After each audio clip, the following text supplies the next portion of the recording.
अस्सलाम वालेकुम and welcome to Zor का जोड़। आई होप आप लोग खैरियत से होंगे और अच्छे से अपना ख्याल रख रहे होंगे। A show again obviously T20 championship 2024 का हो गया इख्तिताम और अब जोर का जोड़ के इस नए सफ़र को हम रीस्टार्ट करेंगे और रिज्यूम करेंगे वहीं से जहां पे मुसलसल हम ऑब्वियसली क्रिकेट पे फोकस था, क्रिकेट पे बात हो रही थी। पाकिस्तान टीम नई भी थी तो फिर भी हम मुसलसल जो है बाकी टीम्स को फॉलो कर रहे थे। India becoming the champion of T20 world cup 2024 इख्तिताम हुआ उसका। थोड़ा सा कल के दिन हैंगओवर रहा बिकॉज ऑब्वियसली कोई लाइव क्रिकेट देखने के लिए नहीं थी, बट आज से वो सिलसिला शुरू करेंगे। लाइव क्रिकेट का नहीं बट ऑब्वियसली खबरों का और इर्द गिर्द क्या क्या हो रहा है, उस सर्जरी का जिसका हमें शिद्दत से इंतजार है, वो सर्जरी कब होगी। हम उस तरह बाहर हैं जैसे ऑपरेशन थिएटर के बाहर टहल रहा होता है कोई और पेशेंट अंदर होता है कि कब वो सर्जरी शुरू होगी। सो यस, उसके हवाले से भी डिस्कशन होगी। मैं हूं सवेरा पाशा और मेरे साथ मौजूद हैं हाफिज़ मोहम्मद इमरान। और बिल्कुल सवेरा, जैसे अभी आपने सर्जरी का जिक्र किया, यकीनी तौर पर लोगों को इस चीज़ का पाकिस्तान में इंतज़ार ज़रूर है, क्योंकि जिस शिद्दत के साथ सर्जरी का जिक्र हुआ था और जिस शिद्दत के साथ ये कहा गया था कि पाकिस्तान टीम में शायद कुछ मसाइल हैं, इत्तेहाद की कमी है या जो भी है, जो भी चीज़ें हैं, जो पाकिस्तान के नताइज रहे, उस पर पाकिस्तान क्रिकेट बोर्ड के चेयरमैन की तरफ से अगर ये बयान आता है, टूर्नामेंट के दौरान ही आ जाता है और वो उन मकामात पर मौजूद होते हैं, उस मकाम पर मौजूद होते हैं जहाँ पर पाकिस्तान की टीम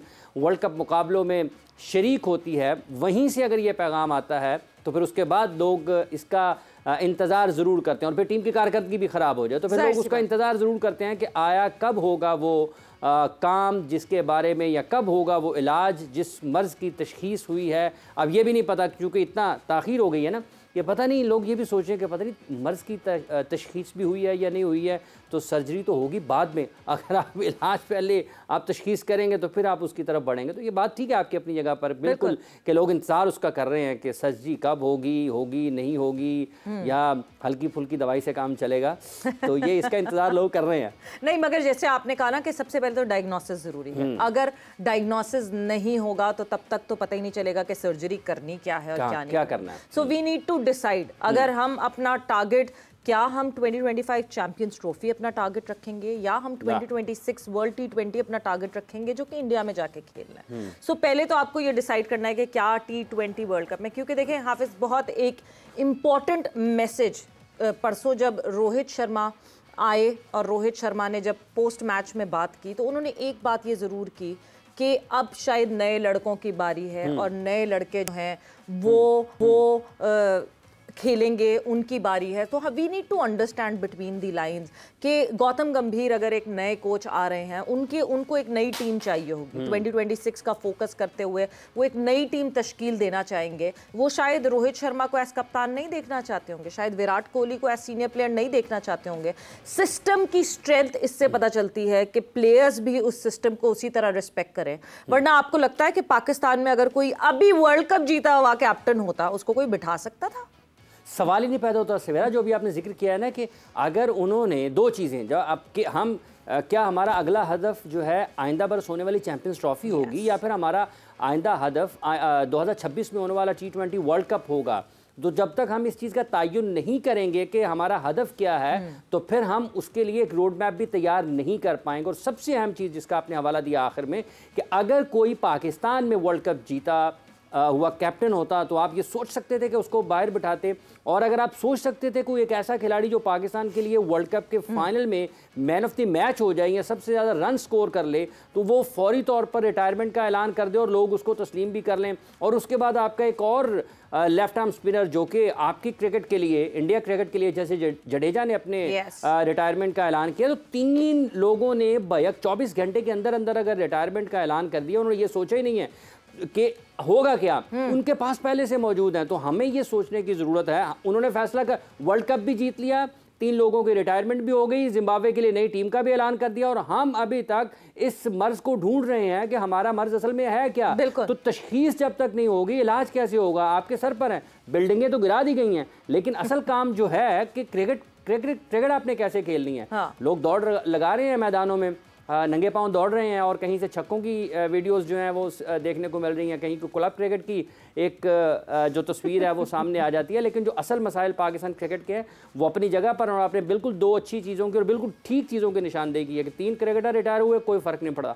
वर्ल्ड कप जीत गए, रिटायर हो गए, कोई फ़र्क नहीं पड़ा। और हमने अगला हदफ 25 की चैंपियंस ट्रॉफी या फिर 26 का वर्ल्ड कप, किसी को कुछ पता नहीं है। बिल्कुल जी, कुछ पता नहीं है, बट वो फोकस ज़रूर करना पड़ेगा। मगर आज व्हाट्सएप इन स्पोर्ट्स में क्या है आज स्पोर्ट्स की दुनिया से खबरें वो लेकर आते हैं। तो सबसे पहले व्हाट्सएप इन स्पोर्ट्स में शाहीन शाह अफरीदी जो कि इस वक्त यूके में मौजूद हैं, उनसे भी पूछा गया सर्जरी के बारे में, बिकॉज इस वक्त सब जो है ना इंतजार कर रहे हैं कि ये सर्जरी कब शुरू होगी, कैसे शुरू होगी और क्या सर्जरी होगी और क्या नहीं होगी। अभी एक जो है ना एक ये इशू ऑफ पाकिस्तान क्रिकेट बना हुआ है। सो शाहीन शाह अफरीदी से जब सर्जरी के हवाले से पूछा गया तो उन्होंने उस पर बात गोलमोल कर दी कि उनको इसका कोई अंदाज़ा नहीं और सर्जरी कैसे होगी और कब होगी और ज़रूरत है पाकिस्तान क्रिकेट को बेहतर होने की, मगर दुरुस्त सिमत में जाने की भी ज़रूरत है, मगर सर्जरी कब होगी वो उनको पता नहीं है। इंडिया टीम के हवाले से उनसे पूछा तो उन्होंने यही कहा कि भारतीय टीम ने अच्छी क्रिकेट खेली, इस वजह से वो आज T20 वर्ल्ड कप 2024 के चैंपियन बने हैं, क्योंकि वो टीम एक प्रोसेस के साथ आई थी, इस वजह से वो कामयाब हुई। सो वो कुछ कह भी गए और कुछ ना भी कहा। कुछ कह भी गए और कुछ कहते कहते रुक भी गए। लेकिन ये देखें कि इतनी दिलचस्प चीज़ है कि पाकिस्तान की स्पेस बैटरी के लीडर हैं, उनसे ये सवाल हुआ सर्जरी के हवाले से, जो कि चेयरमैन क्रिकेट बोर्ड का है। इससे पहले हारिस रऊफ से भी ड्यूरिंग वर्ल्ड कप ही ये बात पूछी गई थी कि आप तक ये बात पहुंची है, तो उन्होंने भी इससे लाइल्मी का इजहार किया था। सो पाकिस्तान क्रिकेट के लिए सबसे बड़ा मसला ये है कि जब आप इस किस्म का बयान जारी करते हैं तो फिर ये बिलखुसूस पाकिस्तान क्रिकेट टीम और बिलअमूम हर जगह पर ये ज़ेर बहस ज़रूर आता है। और शाहीन ने भी जैसे कहा है, हालांकि ऐसा तो नहीं है कि लोगों को पता ना हो, लेकिन यकीनी तौर पर चीज़ें ऐसे चलती हैं कि फिर परेशानी ज़रूर होती है। अगली खबर जो है वो बड़ी अहम है और वो खबर जो है वो पाकिस्तान में लोग तैयारियां कर रहे हैं अब पेरिस ओलंपिक्स के लिए, और उस पेरिस ओलंपिक्स को देखते हैं तो पाकिस्तान के लिए कुछ सूरत हाल को बहुत ज़्यादा अच्छी नहीं है, क्योंकि एक तो हमारा दस्ता जो है हमें कुछ पता नहीं चलता कि कितने लोग होंगे कितने नहीं होंगे, और इतनी अफसोसनाक सूरत हाल पाकिस्तान में खेलों की है कि वो बहुत ही ज़्यादा आपको तकलीफ़ होती है जब आप दुनिया के दीगर मुल्कों को देखते हैं ओलंपिक्स मुकाबलों में शिरकत करते हो। तो पाकिस्तान की जो एक स्प्रिंटर हैं फ़ायका, उनकी जो गुफ्तगू है और जो उनके ख़यालात हैं वो पाकिस्तान में अरबाब इख्तियार को झंझोड़ने के लिए काफ़ी हैं। और उनका ये मानना है कि वो पेरिस ओलंपिक्स में शिरकत तो करेंगी, लेकिन इन मुकाबलों में शिरकत के लिए उनको जो ट्रेनिंग के लिए सहूलियात मैसर हैं वो किसी भी तौर ऐसी नहीं है कि जो आपको ये उम्मीद दिलाएं कि वो मेडल जीतेंगी या दुनिया का बड़े अच्छे तरीके से मुकाबला करेंगी। ना ही कोई उनके लिए सहूलत मैसर है, ना ही उनको कुछ ज़ाती कोच की सहूलत है, ना ही उनको सहूलियात हैं। तो ये वो अफसोसनाक फेज़ है सवेरा जिसको हम देखते हैं तो फिर दिल खून के आंसू होता है कि ये असल में क्या हो रहा है पाकिस्तान के। और ये फ्लैग कैरियर है पाकिस्तान, बिल्कुल इन्होंने झंडा उठाना है पाकिस्तान का। दुनिया के हज़ारों जो लोग होंगे वो उस वक्त उस जगह पर मौजूद होंगे जब ओलंपिक्स शुरू होंगे। तो और मतलब इतना सा दस्ता, कुछ लोग, चंद लोग जो कि हिस्सा बनेंगे ओलंपिक्स का इस दफ़ा पाकिस्तान की तरफ से, इवन देन अगर हम उनकी टेक केयर नहीं कर सकते, इवन देन अगर हम उनको वो तैयारी नहीं दे सकते, मतलब तो हमें कोई राइट नहीं बनता कि हम उनसे कहें कि जी मेडल जीत के लाओ, बिकॉज हम तो वो तैयारी नहीं करवा रहे। हम कह रहे हैं जी अपने बलबूते पे आप मेडल जीत के ले आएँ, और फिर ऑब्वियसली हर कोई चाहता है कि उनका परचम बुलंद हो, मगर कहीं ना कहीं कोई ना कोई रिस्पॉन्सिबिलिटी हमारी गवर्नमेंट की, पाकिस्तान स्पोर्ट्स बोर्ड की, पाकिस्तान ओलंपिक एसोसिएशन की, इन सब की है। इन आने वाले दिनों में आप लोग ज़रूर देखेंगे पाकिस्तान स्पोर्ट्स बोर्ड के ओहदेदारान को यहाँ हमारे इस प्लेटफॉर्म पे, पाकिस्तान ओलंपिक एसोसिएशन के ओहदेदारान को यहाँ हमारे इस प्लेटफॉर्म पे, और हमारा जो दस्ता जो जाएगा इस ओलंपिक्स में वो उनके मेंबर्स को भी आप यहाँ पे देखेंगे, उनकी प्रॉब्लम्स हम सुनेंगे और उन ओहदेदारान से पूछेंगे कि कौन क्या कर रहा है, क्या अपनी जॉब आप सही कर रहे हैं कि नहीं कर रहे हैं। So yes, we will be the watchdogs for them.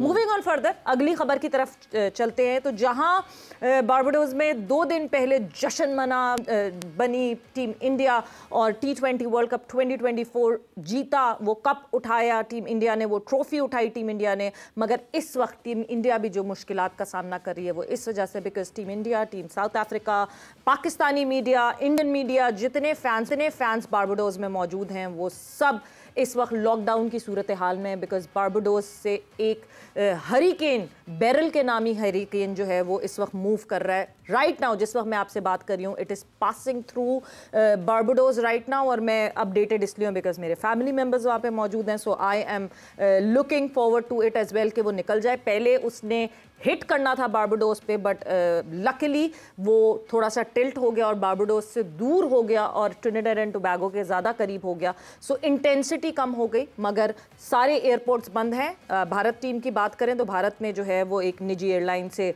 Travel करना था जो बारबाडोस से न्यूयॉर्क जाती है, एंड देन न्यूयॉर्क से जो है वो इंडिया की तरफ जाती, मगर अब दिल्ली से एक चार्टर्ड प्लेन भेजा जाएगा जो चैंपियन टीम है उसके लिए, मगर वो भी जब ही भेज सकेंगे जब बारबाडोस के एयरपोर्ट्स खुलेंगे। अभी एयरपोर्ट जो है वो बिल्कुल बंद है, और जिस तरह कोविड में लॉकडाउन सिचुएशन थी, एग्जैक्टली इस वक्त बारबाडोस में वही सिचुएशन। बिल्कुल, पाकिस्तान मीडिया के लोग भी हैं और बहुत सारे लोग वहाँ पर हैं, तो हमारी सबसे पहले तो नेक तमन्नाएं और दुआएं उन लोगों के साथ हैं जो वहाँ पर मौजूद हैं। वापस उन्होंने अपने अपने घरों में, अपने अपने मुल्कों में जाना है कि वो खैरियत से रहें, आफ़ियत से रहें, और बिल्कुल यही एक ज़िंदगी है। जैसे चंद दिन पहले वो लोग कितने ज़्यादा मुंतज़िर होंगे अपने घर वापस जाने के लिए जिन्होंने चैम्पियनशिप जीती है, और उनको कितने करोड़ों लोगों का इंतज़ार होगा, और वो कितने साउथ अफ्रीका वाले किस शिद्दत के साथ इंतज़ार कर रहे होंगे उस जगह से निकलने का, क्योंकि उनकी यादें तो अच्छी नहीं हैं, क्योंकि वो तो फाइनल हारे हैं, और एक ऐसा फाइनल हारे हैं जिसमें जीत के बिल्कुल करीब थे। और पाकिस्तान के लोग या इंडिया के जो जर्नलिस्ट हैं, जो सहाफ़ी वहाँ पर गए हुए हैं, उनको भी महीना डेढ़ हो गया वहाँ पर गए हुए,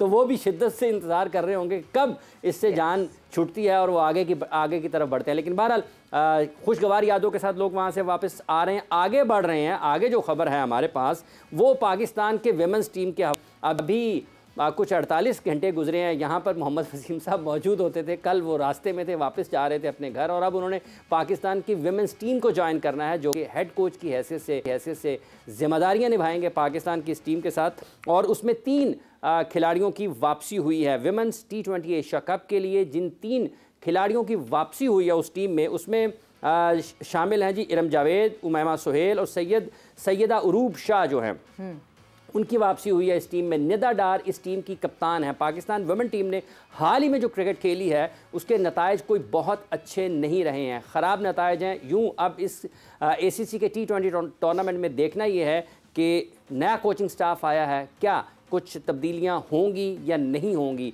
सुनने में आ रहा है कि मसाइल कुछ मिलते जुलते हैं पाकिस्तान की मेंस क्रिकेट के और पाकिस्तान विमेंस क्रिकेट के। तो देखना यह है कि अब मोहम्मद वसीम साहब वहाँ पर गए हैं, कोई तब्दीली आती है या नहीं आती, लेकिन 3 तब्दीलियाँ तो ज़रूर आ गई हैं। उधर 3 रिटायरमेंट हुई हैं, इधर 3 खिलाड़ी टीम में वापस आई हैं। बिल्कुल जी। सो यस, 3 तब्दीलियां ज़रूर हुई हैं, बट उन तब्दीलियों से बेहतरी आएगी कि नहीं आएगी वो तो आने वाला वक्त बताएगा।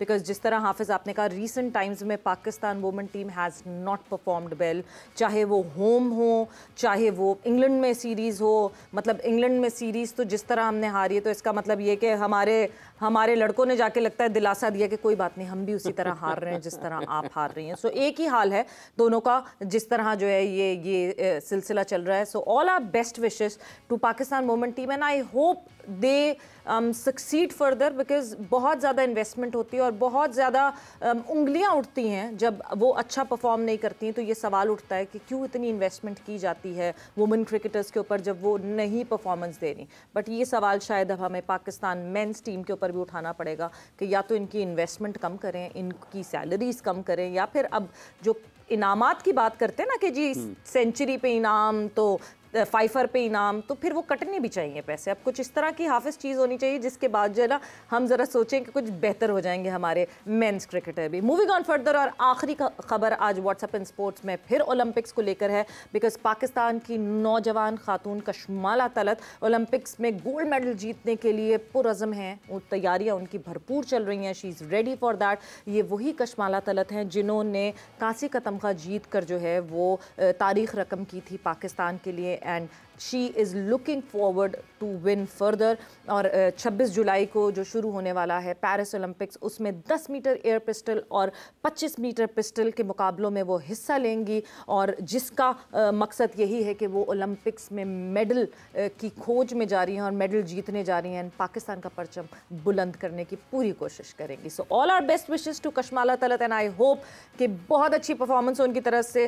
कांसी का तमगा नहीं, हमें सोने का तमगा चाहिए इस बार जी, सोने का तमगा बिल्कुल। और जिस तरह से आपने कहा है कि शूटिंग में इनका है और निशाने लगाने हैं ताक कर, और पाकिस्तान के लिए यही उम्मीद है चंद खिलाड़ी होंगे ओलंपिक्स में जिनसे हम तवक्को कर सकते हैं, लेकिन सहूलियात की अदम दस्तयाबी अपनी जगह पर मौजूद है। लेकिन उसके बावजूद भी आप देखें कि खिलाड़ी पुरअज़्म हैं कि हम कुछ ना कुछ कर ज़रूर सकते हैं। अगर मौक़े मिलते रहें, अगर सहूलियात मिले, सरपरस्ती मिले, अगर आप उनकी नशो नुमा के ऊपर, उनके खाने के ऊपर, उनकी कोचिंग के ऊपर, सब चीज़ों पर तवज्जो दें तो सवेरा इसमें तो कोई शक नहीं है।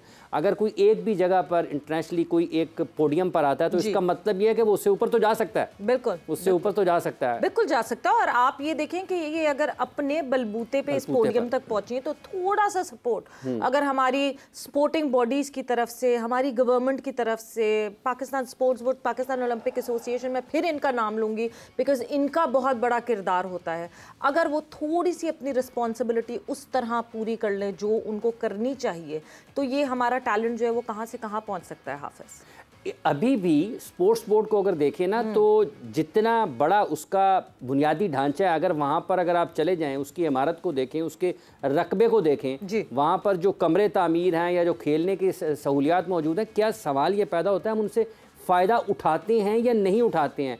जितना खर्चा उस एक उनके स्ट्रक्चर को चलाने के लिए लगता है, क्या उसका कोई एक हिस्सा भी आप खिलाड़ियों के ऊपर इस अंदाज में खर्च करते हैं कि वो बैन अल-अक़वामी सतह पर जाएं, मुल्क का नाम रोशन करें, मेडल्स जीतें? तो इस तरह तो कोई तवज्जो नहीं देता है। बिल्कुल, सबकी तो अपनी अपनी कौन आएगा, एक ये दौड़ ज़रूर होती है। देखिए, एक तरफ दौड़ लगती है ओलंपिक्स में मेडल लेने के लिए, एशियन गेम्स में, कॉमनवेल्थ गेम्स में मेडल लेने के लिए, एक दौड़ ये लगती है कि मैंने स्पोर्ट्स बोर्ड में आला ओहदे पर कैसे जाना है। उसके लिए दौड़ सब लगा रहे हैं और अपनी अपनी जगह पर हर वक्त लगाते रहते हैं, लेकिन जिनकी वजह से वो इदारा कायम है उनका कोई पुरसाने हाल नहीं है, उनको कोई पूछने वाला नहीं होता। अरशद नदीम की मिसाल हमारे सामने, बिल्कुल, कि उनको ये बयान देना पड़ा कि मेरे पास तो जेवलिन ही नहीं है, और 1 लाख या 2 लाख या पता नहीं 5 लाख की जेवलिन आनी, उनको बाद में जाके हुकूमत को पता चलता है और उसके बाद वो हम 5 लाख रुपए दे रहे हैं। मतलब ये भी एक इंसल्टिंग है बिहेवियर। बिल्कुल, कि आप अपने टॉप एथलीट्स को, आपके नेशनल फ्लैग करियर, आप उनके साथ कैसा रवैया इख्तियार करते हैं? आपको कंटिंजेंट देख के अंदाजा नहीं होता कि कंटिंजेंट में जो है वो एथलीट्स कम होते हैं, ऑफिशियल्स ज्यादा होते हैं, तो जाहिर सी बातों से पता चल जाता है। इनफैक्ट पाकिस्तान स्पोर्ट्स बोर्ड जो है वो इस बात पे बिल्कुल अपनी कमर कस ले कि क्या बजट स्पोर्ट्स का मिलता है ऑल टुगेदर पाकिस्तान में, और वो बजट कितना पाकिस्तान स्पोर्ट्स बोर्ड के ओहदेदारान की सैलरीज में जाता है और कितना फेडरेशंस और एसोसिएशंस को आगे बढ़ता है। बिकॉज आने वाले दिनों में आप कुछ ऐसा भी देखेंगे जहां हम इस बात पे ज़रूर नज़र रखेंगे कि कहाँ जाता है ये बजट। बिकॉज जब भी हम ओहदेदारान से बात करते हैं ना तो वो कहते हैं हमारा बजट इतना कम है, हमारा बजट इतना कम है, बट जितना बजट है जब आप फेडरेशन से बात करते हैं तो उन तक वो पहुँचावा ही नहीं होता है। एक वक्त में ऐसा हुआ था कि लगभग शायद 400 करोड़ रुपए के लगभग रकम जो IPC मिनिस्ट्री थी उसने वापस कर दी थी कि हम कहाँ पर खर्च करें। अब एक ऐसे मुल्क में जहां पर खिलाड़ियों के पास पहनने के लिए जूते नहीं होते हैं, उनके पास जो इक्विपमेंट है किसी भी खेल का वो मौजूद नहीं होता, और उसकी जो कंसर्न मिनिस्ट्री है वो 400 करोड़ रुपए के लगभग रकम अगर वापस से हुकूमत को दे दे कि हमारे पास खर्च करने के लिए जगह ही कोई नहीं थी, तो फिर तो आप सोचेंगे ना। और उन्हीं दिनों में पाकिस्तान हॉकी का भी बुरा हाल था, पाकिस्तान फुटबॉल का भी बुरा हाल है, पाकिस्तान की एथलेटिक्स का बुरा हाल है, पाकिस्तान के स्विमिंग का बुरा हाल है, पाकिस्तान की टेनिस का, बैडमिंटन का, कोई एक खेल आप उठाकर देख लें तो आप ये कह नहीं सकते हैं कि ये बड़े हाईएस्ट लेवल के ऊपर है या ये तरक्की की तरफ गामजन है। तो आपने तो वो 400 करोड़ रुपए वापस कर दिए, लगभग 400 करोड़ रुपए। इसमें कुछ आदाद शुमार हो सकते हैं, कुछ ऊपर नीचे हो जाए, लेकिन जो बताया गया था कि लगभग इतने पैसे थे जो उस वक्त की मिनिस्ट्री ने वापस कर दिए। तो आज आप देखें कि जो बजट है, बजट तो इसका मतलब ही होता होगा खर्च करने वालों को खर्च करना भी आता है या नहीं आता है, वो खर्च करना चाहते भी हैं उसको या नहीं चाहते हैं, क्या उनके पास ये विजन है, ये फिक्र है, ये पाथवे है, ये उनके पास रास्ता है कि हमने कहाँ से पकड़ना है उनको, अपने एथलीट्स को उनके। अब देखें ना, ओलंपिक्स एक ही मुकाबले है ना 4 साल के बाद, लेकिन इसकी साइकिल में आपके पास मार्की इवेंट इसकी साइकिल में आपके पास एशियन गेम्स आते हैं, आपके पास कॉमनवेल्थ गेम्स आते हैं और दूसरे भी इवेंट साथ ही साथ होते रहते हैं। जैसे हम क्रिकेट को करते हैं डिस्कस, देखें जी अभी हुई है T20 world cup, champions trophy आ जानी है, फिर आपका वो WTC साथ ही साथ चल रहा है, फिर आपके 50 ओवर्स का वर्ल्ड कप आ जाएगा, फिर आपके दोबारा आप जाएंगे तो आपके पास अगला एक और 26 में T20 और फिर 27 में 50 ओवर्स का वर्ल्ड कप आ जाएगा। तो ओलंपिक गेम्स की भी एक साइकिल है ना, इसमें आपको एशियन गेम्स भी खेलते हैं, आप कॉमनवेल्थ गेम्स भी खेलते हैं, फिर आप ओलंपिक्स भी खेलते हैं। तो अगर आप उन 4 साल को प्लान करें तो ये कैसे हो सकता है कि आप कुछ कर ना सकें? कौन प्लान करेगा और कौन प्लान नहीं करेगा, क्योंकि पॉइंट ये कि यहाँ प्लानिंग का ही तो सबसे बड़ा फुकदान है। कोई शख्स अगर कुछ प्लान करता है, कोई बेहतरी के लिए प्लान करता है, तो उसको हाफिज वहाँ पे रहने नहीं दिया जाता, क्योंकि वो बेहतरी के लिए प्लान कर रहा होता है और वो सही जगह पे इन्वेस्टमेंट करने की बात कर रहा होता है ना। वो कहेगा जी मैं मेरे काम जो दुरुस्त, मैं आपको बता रहा हूँ, मैं प्रोफेशनल हूँ, ये काम आपको करने पड़ेंगे। वो कहेंगे इसको तो निकालो यार, ये क्या बातें कर रहा है, बिल्कुल ये हमारा रास्ता रोक रहा है। तो फिर मुसीबत इसीलिए कि अभी जब आपने 2, 3, 4 मरतबा दस्ते का जिक्र किया है, पाकिस्तान का दस्ता, तो यहाँ बैठे लोगों को अगर इस चीज़ की तकलीफ है तो जिन लोगों की जिम्मेदारी है यार, हमने अपनी नौजवान नस्ल को क्या देना है, मतलब हमें इन्हें मिसाल बनाना है ना, निशाने इबरत तो नहीं बनाना है खिलाड़ियों को। मिसाल बनाएंगे तो आने वाले जो लोग हैं, जो बच्चे हैं, वो इस अंदाज से आगे बढ़ेंगे। पेरेंट्स को ये हाफिज, हम ये उन दीगर स्पोर्ट्स की बात कर रहे हैं जिन पे इतना लाइमलाइट हम नहीं डालते। हम मेन जो हमारे स्पोर्ट्स हैं, हम हॉकी की बात कर लें, हम स्क्वॉश की बात कर लें, जो कि हमें पास्ट में इतनी फतवात दे चुके हैं, तो उनका इस वक्त क्या हाल है। पाकिस्तान हॉकी फेडरेशन जिस मुसीबतों से गुजर रही है, जिस तरह अपने आप को वापस पिकअप करने की कोशिश कर रही है, बट पिकअप होगा कितना, बेहतर होगा कितना नहीं होगा, बिट्स एंड पीसेस में आपको परफॉर्मेंसेस दिखती हैं। रीसेंट टाइम में अच्छी परफॉर्मेंसेस दिखी, मगर जो पीछे पूरा टर्मोइल हुआ वो आप सबको पता है और आप सबके सामने। स्क्वॉश में तो आप इस वक्त आपको पता ही नहीं चल रहा कि स्क्वॉश में हो क्या रहा है। क्या पाकिस्तान स्क्वॉश फेडरेशन में कोई ऐसे प्लेयर्स हैं जो कि रेगुलरिटी में जीत रहे हैं, और जीत रहे हैं तो उनकी नर्चरिंग किस तरह हो रही है। पाकिस्तान फुटबॉल की बात करें तो बुरा हाल है। एंड देन पाकिस्तान क्रिकेट, जिस पे सबसे ज्यादा फोकस है पूरी आवाम का, वो पाकिस्तान क्रिकेट टीम क्या कर रही है। वक्त एक ब्रेक का हुआ है, ब्रेक पर जा रहे हैं। जब ब्रेक से वापस आएंगे तो पाकिस्तान क्रिकेट में कब होगी वो सर्जरी, शिद्दत से हमें इंतजार है। हाँ, बिल्डिंग की सर्जरी जरूर शुरू हो गई है, उसके हवाले से भी आपको करेंगे update.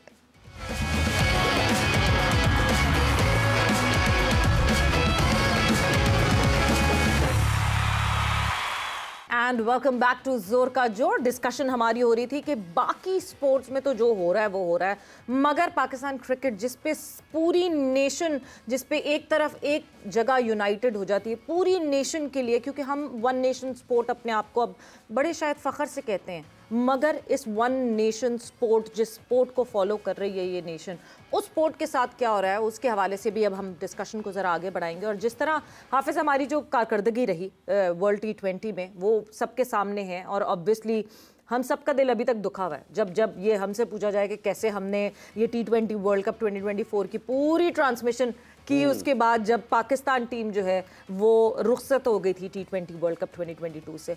But the kind of performance जो सामने आई, अगर मैं आपसे पूछूं, डायग्नोसिस की बात हो रही है, कोई डायग्नोसिस आपके पास है कि क्या डायग्नोसिस होगा सबसे पहले इसका? देखिए सवेरा, ये जैसे आपने कहा ना कि 2022-23 से लेके अब तक, तो हमें चूंकि आदत नहीं है ऐसी, पाकिस्तान क्रिकेट को जो देखते हैं, जो कवर करते हैं, उन्हें आदत नहीं है कि उनकी टीम 8-9 महीनों में 2-3 टूर्नामेंट खेले और दोनों तीनों में बड़े बुरे तरीके से हार जाए। तो जो लोग कवर कर रहे हैं इसको, उनके लिए तो ज़्यादा तकलीफ़ की बात है। जहाँ तक डायग्नोसिस की बात है, वो शाहिद आफरीदी साहब ने कहा है, उन्होंने बात की है मीडिया से, और उन्होंने कहा कि जो बॉडी लैंग्वेज कप्तान की होती है वो फिर दीगर खिलाड़ियों के ऊपर भी उसका असर पड़ता है। तो हमें सबसे पहले तो ये देखना है पाकिस्तान की टीम में कि क्या ये टीम अपने पोटेंशियल पर खेली या नहीं खेली जी। अगर तो पोटेंशियल पर नहीं खेल पाए तो फिर तो आपको ये देखना है कि विद इन द टीम क्या चीज़ें हैं जिसको हम ठीक कर सकते हैं। ये बहुत आसान होगा कि अगर आप 4-5 लोगों को कहें जी इनको साइड पर कर दें, निकाल दें, इनको ये कर दें, इनके साथ कुछ सख्त रवैया कर लें, लेकिन ये उससे भी ज़्यादा मुश्किल हो सकता है कि आपने उनके ऊपर इतना इन्वेस्ट किया है 4-5 साल उन्होंने इंटरनेशनल क्रिकेट पे पाकिस्तान की नुमाइंदगी कर ली है, 100-100, 200 विकेटें ले ली, हजारों रन स्कोर कर लिए, तो आप यकदम उनको निकाल दें। तो विद इन द टीम अगर कोई प्रॉब्लम्स हैं, अगर उसमें सख्ती की जरूरत है, उनको ठीक करने की सबसे पहले जरूरत है। उसके बाद अगर आप समझते हैं कि हमारे पास कुछ चीजें ऐसी हैं कि हम रिप्लेसमेंट के तौर पर या बेंच स्ट्रेंथ तैयार करनी है, तो उसके ऊपर भी जा सकते हैं। तो ये मरहलावार चीजें करने की हैं, बिल्कुल मरहलावार करनी पड़ेगी। बट क्या शक्लें बदलने से टीम बेहतर हो जाएगी या नहीं होगी, सबसे बड़ा सवाल ये। मगर ये तो हम बात कर रहे हैं जो टीम, क्रिकेटिंग टीम का ढांचा है उसके हवाले से। जब हम स्ट्रक्चर करते हैं, जब हम बात करते हैं कि क्या इंफ्रास्ट्रक्चर है पाकिस्तान में क्रिकेट का और क्रिकेटिंग बॉडीज का और हमारे स्टेडियम्स का, because champions trophy is right at the corner. कोई तकरीबन 7 से 8 फेजेस होते हैं जब आप एक मुल्क में टूर्नामेंट करवाते हैं उसके लिए, और पाकिस्तान जो है वो तकरीबन 5वें उस स्टेप तक पहुंच चुका है चैंपियंस ट्रॉफी के, जहां पे अब स्केड्यूल बन के बाकी जो पार्टिसिपेटिंग बोर्ड्स है उनको वो स्केड्यूल जाना है, क्योंकि कुछ अरसे पहले जो है वो आईसीसी के एटकिंस साहब जो है वो यहाँ आए हुए थे for the approvals and everything. तो अब जो है अब पार्टिसिपेटिंग बोर्ड्स की एक्सेप्टेंस चाहिए होगी, या वो उन्होंने जो तब्दीलियां करानी है, चेंजेस करानी है, उस फेज पे इस वक्त पाकिस्तान है। मगर हमारे इंफ्रास्ट्रक्चर की जब बात करते हैं तो वो किस फेज पे है? कादिर ख्वाजा इस वक्त मौजूद हैं गद्दाफी स्टेडियम के सामने। गद्दाफी स्टेडियम की बिल्डिंग को तो तहस नहस कर दिया है, बिल्कुल तोड़ फोड़ कर दिया है। वो एक पूरा मलबा आपको जरूर दिख रहा है, मगर वो मलबा एक वापस बिल्डिंग की शक्ल में कब आएगा और कैसे आएगा और क्या चैंपियंस ट्रॉफी से पहले हमें दिख जाएगा? कादिर से ये सब पूछते हैं। जी कादिर, अस्सलाम वालेकुम। वालेकुम अस्सलाम सवेरा। तो कादिर, आप इस वक्त खड़े हुए हैं सामने और गद्दाफी स्टेडियम के आप सामने मौजूद हैं। ये जो ऑफिस साइड की जो बिल्डिंग है, ये पूरी बिल्डिंग जो है ये गिरा दी गई है, बट इसकी कोई डेट आई है कि ये कब तक जो है ये बन जाएगी, तैयार हो जाएगी? क्या ये चैंपियंस ट्रॉफी 2025 से पहले तैयार होती दिख रही है? देखिए सवेरा, अगर बात की जाए इंफ्रास्ट्रक्चर की, तो इसको अगर बिल्ड करेंगे तो वैसे तो नहीं लगता कि चैंपियंस ट्रॉफी से पहले ये इमारत खड़ी हो सकती है। लेकिन यहाँ पर जो है वो कुछ रोज़ कबल छापा भी मारा गया था चेयरमैन पाकिस्तान क्रिकेट बोर्ड की तरफ से। मोहसिन नकवी साहब यहाँ पर आए थे अपनी पूरी टीम के साथ। जैसे ही वो न्यूयॉर्क से वापस आए थे तो यहाँ पर सीधा आए थे और यहाँ पर तमाम तर जो तैयारियाँ हो रही थी, जो अरेंजमेंट्स थे, जो मलबा था, उसको देख रहे थे और वहाँ पर उन्होंने डांट भी पिलाई थी काफ़ी जो लोगों को। उसके बाद से काम तेज़ी से आगाज़ हुआ, उसका दिन रात यहाँ पर शिफ्ट लगाई जा रही है। और यहाँ पर अगर 1 महीना पहले आते तो यहाँ पर उन्होंने तकरीबन 1 हफ्ते से 10 दिन के अंदर अंदर डिमोलिश कर दी थी बिल्डिंग को, जो यहाँ पर मेन बिल्डिंग थी। और इसके साथ साथ इमरान खान इंक्लूयर और फजल महमूद इंक्लूयर, ये 3 ऐसे प्रोजेक्ट्स हैं जिनको चैंपियंस ट्रॉफी से पहले जो है उन्होंने तामीर करना है। अभी जो है वो अगर देखा जाए तो यहाँ पर जो पीछे इमारत हुआ करती थी, अब वो ज़मीन बोस हो चुकी है और अब सिर्फ मेन गेट ही बाकी है गद्दाफी स्टेडियम के मेन बिल्डिंग का। तो अभी आगाज़ होगा। मेन बिल्डिंग का नक्शा जो है वो यहाँ पर अगर कहा जा रहा है, जो हमें ज़राए बताते हैं, वो ग्लासी नक्शा होगा और ग्लास की जो है वो इमारत इसको तामीर की जाएगी, क्योंकि उसमें टाइम जो है वो कम लगेगा। अगर उसको बिल्डिंग को यहाँ पर रफ टाइल से बनाते हैं या उसको सॉलिड टाइल से बनाते हैं तो उसमें टाइम जो है वो ज़्यादा कंज्यूम होगा। 7 महीने का टाइम दिया गया है और जनवरी तक का टाइम दिया गया है इस कंपनी को तमाम तर चीज़ें तरतीब देने के हवाले से और इसको बनाने के हवाले से, क्योंकि अब जो है वो चैंपियंस ट्रॉफी है। चैंपियंस ट्रॉफी से पहले ट्राई नेशन सीरीज़ भी, उसके बाद पाकिस्तान क्रिकेट बोर्ड ने अभी जो चूँकि होस्ट भी करनी है सीरीज़ बांग्लादेश के ख़िलाफ़, तो उसमें भी जो है वो कहा जा रहा है कि काम इसी तरह जारी रहेगा। उनके लिए जो डग आउट होंगे, जो उनके ड्रेसिंग रूम होंगे मेहमान टीम के लिए और कौमी टीम के लिए, उसका भी अल्टरनेट तैयार किया जा रहा है। अलबत्ता अंदर की बात की जाए तो अंदर अभी जो है वो ज़मीन साफ़ है, बिल्कुल मलबा, बिल्कुल उसकी सफाई सुथराई में 15 रोज़ लगे थे उठाने के लिए, क्योंकि ये काफ़ी पुरानी इमारत है और इसको तोड़ने के लिए भी काफ़ी हद तक मुशक्क़त देखने में आई है और काफ़ी मजबूत बिल्डिंग बनी हुई थी, जिसकी वजह से उनको काफ़ी मुश्किलात का सामना। लेकिन अब चूँकि मशीनरी आ चुकी है, मैन पावर ज़्यादा है, उसके बाद दिन रात इसको 24 घंटे इस पर काम किया जा रहा है, तो रात के टाइम भी इस पर भी काम देखने को मिलता है। और अगर बात की जाए इंक्लूयर्स की, तो इंक्लूयर्स आपने देखे हैं मुतअद्दिद जो शायकीन क्रिकेट हैं जिन्होंने पाकिस्तान सुपर लीग के और इंटरनेशनल सीरीज़ के जो मैचेस है गद्दाफी स्टेडियम में देख चुके हैं, उनको अंदाज़ा होगा कि इमरान खान इंक्लूयर और बाकी जो इंक्लूयर्स हैं, फजल महमूद इंक्लूयर्स हैं, सईद अनवर और बाकी जितने भी इंक्लूयर्स हैं, उनका ग्राउंड से फासला बहुत ज़्यादा है। अब ये हॉस्पिटैलिटी बॉक्सेस जो हैं वो आगे बनेंगे मेन बिल्डिंग में और उसके पीछे जो है वो तकरीबन तमाम तर जो ऑफिसेज़ हैं तमाम मुलाजमीन के, उनको बनाया जाएगा, क्योंकि अभी मुलाजमीन जो है वो नेशनल क्रिकेट अकेडमी में अपना काम सर अंजाम दे रहे हैं। कुछ जो है वो फॉरेन बिल्डिंग जो पीछे बिल्कुल सामने अपोजिट साइड पे है उधर काम सर अंजाम दे रहे हैं। उसके साथ जो बाद में मनसूबा होगा उसमें इमरान खान इंक्लूयर और फजल महमूद इंक्लूयर, उनको एक्सपेंड किया जा रहा है, उनको ग्राउंड के करीब किया जा रहा है, ताकि शायकीन क्रिकेट वहाँ पर जो VVIP जो पासेस होंगे, अब उनको VVIP जो है वो इंक्लूयर तैनात कर दिया जाएगा। उनको बाकायदा तौर पर उसकी टिकट्स जो है वो सोल्ड आउट होंगी महंगी। उसमें भी आगे वाली जो जगह है जहाँ पर जंगले लगे हैं, जंगले को एक्सपेंड करके ग्राउंड के करीब किया जा रहा है, वहाँ पर भी हॉस्पिटैलिटी बॉक्सेस बनाए जाएंगे, जो कि अवाम में जो है वो VVIP उसकी टिकट सोल्ड आउट की जाएंगी, चैंपियंस ट्रॉफी की भी, आगे PSL की भी, कोई भी इंटरनेशनल सीरीज़ की।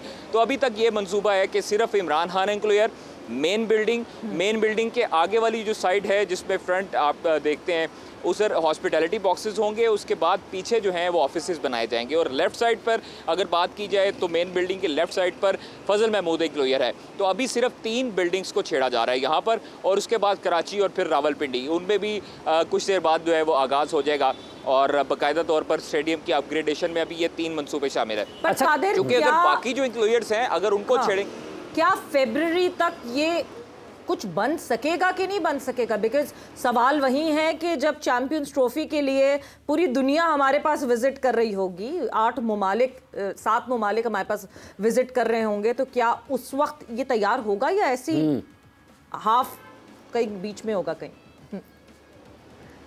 देखिए, ये हर बंदे के जहन में सवाल है। आपने भी बड़ा अच्छा सवाल उठाया है। मैंने अंदर से हर मजदूर को, हर ठेकेदार को जो अंदर काम कर रहे हैं, उनको भी पूछा है। मैंने उनको ये पूछा है कि ये बिल्डिंग जो है आप लोगों ने गिरा तो दी है तकरीबन 15 से 20 दिन में, और इसका मलबा उठा लिया, सारा कुछ कर लिया। अब ये तामीर जो है वो 7 महीने का जो आपको डेडलाइन दी गई है चेयरमैन की तरफ से या आपकी कंपनी की तरफ से या आपके जो कंपनी के बड़े हैं उनकी तरफ से, वो उसमें कंप्लीट कर पाएंगे। अब उनका ये कहना था कि जो नक्शा है उसके मुताबिक तो हम लोग जो है वो पुरुमीद हैं कि इसको कंप्लीट कर पाएंगे, और ग्लासी नक्शा होगा। ग्लासेस पर जो है वो ग्लास का ज़्यादा इस्तेमाल किया जाएगा, ईंटों का और बाकी जो सरिये वगैरह हैं, जिस तरह पहले बिल्डिंग बनी हुई थी, एक सॉलिड बिल्डिंग थी, उस तरह उसका जो नहीं किया जाएगा। ख्वाजा साहब, ये बताइएगा कि ये जो ग्राउंड का एरिया है, जो ग्राउंड है अंदर, जो प्ले, जहाँ पर खेल का मैदान है, हाँ ठीक है, आप वहाँ पर तो इस बिल्डिंग के गिरने से उसके ऊपर तो कुछ चीज़ें, उसको तो नुकसान नहीं पहुँचा है, या उसको महफूज बनाया गया, या उसको भी दोबारा से ठीक करने की ज़रूरत पेश आएगी? बिल्कुल वैलिड क्वेश्चन है आफा साहब। देखिए, मैं अंदर से सारा देख के आया हूँ, और मेरा भी यही था ज़हन में कि ग्राउंड के अंदर काफ़ी हद तक जो है वो उसका मलबा ना गया हो, लेकिन ग्राउंड का और मेन बिल्डिंग का जो फासला है आफा साहब वो बहुत ज़्यादा है, और उसको ऐसे मैनेज किया गया है, उसके साइडों पे कनातें लगाई गई हैं और जो शीट्स लगाई गई हैं, जिसकी वजह से गर्द भी जो है वो ग्राउंड में ना जा सके। तो ग्राउंड मैन भी ख्याल रख रहे हैं, ये जो अंदर कंपनी काम कर रही है ये भी उसका ख्याल रख रही है कि गर्दो गुबार जो है वो ग्राउंड के अंदर भी ना जाए, और उसको इसलिए खास तौर पर रेडी किया जा रहा है, इसलिए इसकी तमाम प्रिकॉशंस की जा रही हैं कि वो आगे बांग्लादेश की सीरीज भी है, उसको भी होस्ट करना है, तो इसलिए यहाँ पर काम जारी रहे, तो अंदर चलिए जी, एटलीस्ट ये तो एक अच्छी खबर आई है। कादिर, बहुत बहुत शुक्रिया, thanks a lot for updating us, and शुक्र एटलीस्ट हमने ग्राउंड को सेव रखा। जितनी अभी जिस तरह तैयारियां हो रही हैं, आई होप कि ये बिल्डिंग जो है वो चैंपियंस ट्रॉफी तक तैयार हो जाए, एंड दिस ग्लास बिल्डिंग जो जिस तरह स्ट्रक्चर जो है अभी हमें कादिर ख्वाजा ने समझाया है। बट वक्त यहाँ पे खत्म हो गया है हमारी डिस्कशन का, सो यहाँ पे जो है हम ब्रेक लगाएंगे अपनी डिस्कशन को। जोर का जोड़ में कल आपसे फिर मुलाकात होगी। अपना बहुत ख्याल रखिएगा। टेक केयर, बाय, अल्लाह हाफ़िज़।